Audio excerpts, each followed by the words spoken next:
તો આપણે જણાવી દઈએ કે રાજકોટમાં એક દુષ્કર્મનો કેસ સામે આવ્યો હતો। સૌથી મહત્વપૂર્ણ સમાચાર છે કે જ્યારે દુષ્કર્મના કેસમાં અત્યારે શું હાલ અપડેટો આવી રહી છે તે પણ આપણને જણાવી દઈએ છીએ। અને આ સાથે જ રાજકોટના 7 વર્ષીય બાળકી પર થયેલા દુષ્કર્મનો મામલો છે। ગંભીર મામલે કોર્ટે આરોપીને ફાંસીની સજા ફટકારી છે। સૌથી મહત્વપૂર્ણ બાબત છે કે તેને ફાંસીની સજા ફટકારવામાં આવી છે। રાજકોટમાં 7 વર્ષીય બાળકી પર થયેલા દુષ્કર્મના ગંભીર મામલે કોર્ટે આરોપીને ફાંસીની સજા ફટકારી છે। ઝડપી કાર્યવાહી અને મજબૂત પુરાવાના આધારે માત્ર 41 દિવસમાં ચુકાદો આવ્યો છે। આ મામલે રાજકોટ ગ્રામ્ય એસીપી વિજયસિંહ ગુર્જરે પ્રેસ કોન્ફરન્સ યોજી છે। જોઈશું।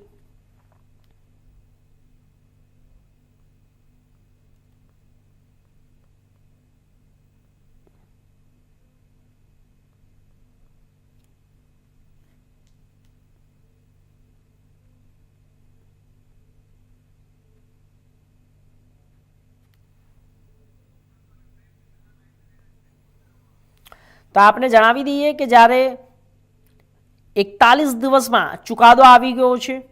આ મામલે રાજકોટ ગ્રામ્ય એસપી વિજયસિંહ ગુર્જરે પ્રેસ કોન્ફરન્સ યોજી હતી। સમગ્ર ઘટના અને તપાસની વિગતો જાહેર કરી હતી। પ્રેસ કોન્ફરન્સમાં special public prosecutor SK Vora પણ હાજર રહ્યા હતા। એસપી ગુર્જરના જણાવ્યા અનુસાર ઘટનાની ગંભીરતા ધ્યાનમાં લઈ કેસની તપાસ મહિલા એસપી સિમરન ભારદ્વાજને સોંપવામાં આવી હતી। બાળકીના પરિવારે પોલીસને તાત્કાલિક ન્યાય મળે તેવી રજૂઆત કરી હતી, જેના પગલે પોલીસે કેસને પ્રાથમિકતા આપી ઝડપ તપાસ શરૂ કરી દીધી। બાળકીના પિતાએ પણ જજ, સ્પેશિયલ પબ્લિક પ્રોસિક્યુટર તેમજ એસપી સહિતના અધિકારીઓને પત્ર લખી ઝડપ કેસ ચલાવવા માટે રજૂઆત કરી હતી। પરિવારની માંગને ધ્યાનમાં લઈને પોલીસે કોર્ટને ડે ટુ ડે હિયરિંગ કરવા બાબતે પણ રજૂઆત કરી। પોલીસે ઘટના બાદ માત્ર 12 દિવસમાં કોર્ટમાં ચાર્જશીટ રજૂ કરી હતી। તપાસ દરમિયાન બાળકીનું તેમજ અને તેની સાથે રમતા અન્ય બાળકોનું નિવેદન કોર્ટમાં નોંધાવવામાં આવ્યું। આ નિવેદનની ભારતીય નાગરિક સંહિતા સુરક્ષા સંહિતા BNSS કલમ 183 હેઠળ લેવાયા। સ્થળ પરથી આરોપીના વાળ મળી આવ્યા હતા। જો ફોરેન્સિક તપાસમાં મહત્વપૂર્ણ પુરાવાઓ પણ સાબિત થઈ શકે છે। આ સાથે ઓળખ પરેડ દરમિયાન બાળકી સાથે રમતા બાળકોએ આરોપી રામસિંહને ઓળખી બતાવ્યો।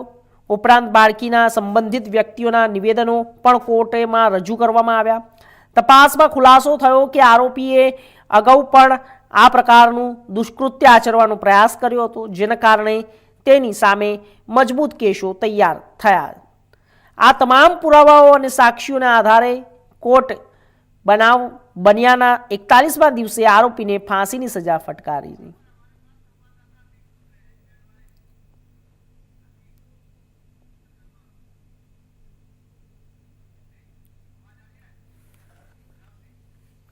તો આ વિષય ઉપર વધુ માહિતી માટે અમારા સંવાદદાતા પ્રતિક લીંબાણી જોડાઈ ગયા છે રાજકોટથી। સીધી સાથે તેમની સાથે વાત કરીશું।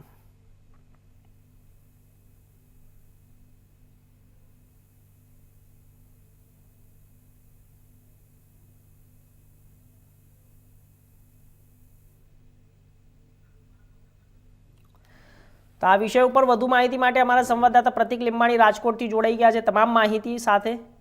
પ્રતિક, શું છે અત્યારે હાલ સ્થિતિ? જે રાજકોટની અંદર દુષ્કર્મનો કેસ હતો, 7 વર્ષની બાળકી હતી, અત્યારે હાલ કોર્ટ દ્વારા શું ન્યાયિક મામલામાં સામે આવ્યું છે? શું ન્યાય મળી રહ્યો છે?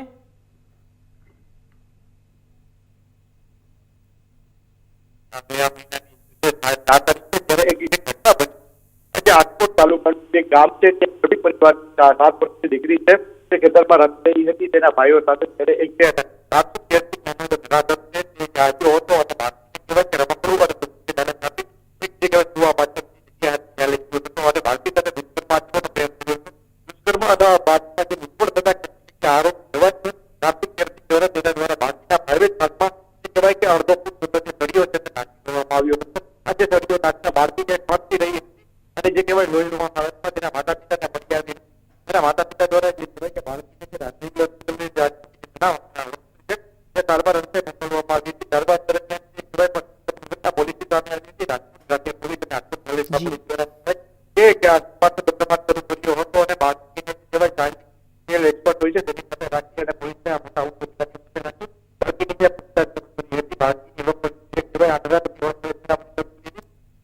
અલગ લોકોને જે કહેવાય કે જે રમકડું છે પોલીસ ઉભા રાખ્યા હતા, જે આરોપી તેને ઉભો રાખવામાં આવ્યો હતો, ત્યારે બાળકી તેને ઓળખી બતાવ્યો હતો. આ વ્યક્તિ દ્વારા આત્મહત્યા કરવામાં આવી છે.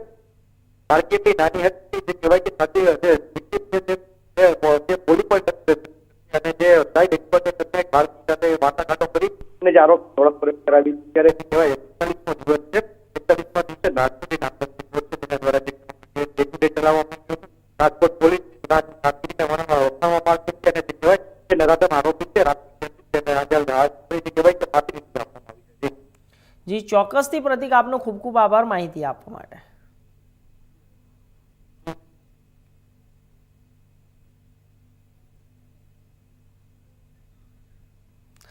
તો આપણે જણાવી દઈએ કે 41મા દિવસે જ્યારે આરોપીને ફાંસીની સજા આપી દેવામાં આવી છે. આપને જણાવી દઈએ